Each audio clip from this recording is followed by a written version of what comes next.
సూర్యాపేట జిల్లా తుంగతుర్తి నియోజకవర్గ కేంద్రంలో సోనియా గాంధీ జన్మదిన వేడుకలు జిల్లా కాంగ్రెస్ పార్టీ అధ్యక్షులు గోవర్ధన్ ఘనంగా నిర్వహించారు. ఇందిరమ్మ రాజ్యంలో ప్రతి పేదవాడికి ప్రభుత్వ సంక్షేమ పథకాలు అందజేయడమే ప్రభుత్వ లక్ష్యమని ఆయన అన్నారు. స్వరాష్ట్ర కళను సాకారం చేసి సకల జనుల జీవితాల్లో వెలుగులు నింపి బంగారు తెలంగాణకు బాటలు వేసిన తల్లి సోనియా గాంధీ అని తెలిపారు. సంక్షేమమే ధ్యేయంగా సీఎం రేవంత్ రెడ్డి సారథ్యంలో రాష్ట్ర ప్రభుత్వం పనిచేస్తుందని 6 గ్యారంటీలు అమలు చేసి తీరుతుందని వెల్లడించారు.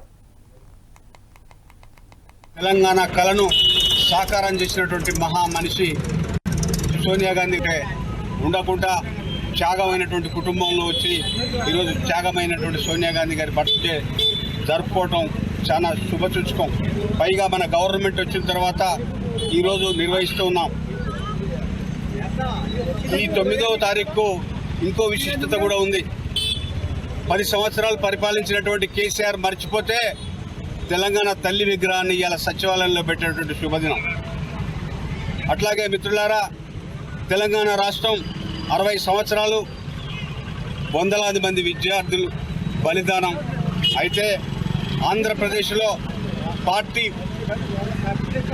పూర్తిగా భ్రష్టుపట్టిపోయే పరిస్థితుల్లో కూడా తెలంగాణ రాష్ట్రం ఖచ్చితంగా ఇవ్వాలనే ఉద్దేశంతో మొత్తం తలుపులు పెట్టేసి అందరి యొక్క త్యాగ ఫలితం ఇవ్వాలి తెలంగాణ రాష్ట్రం.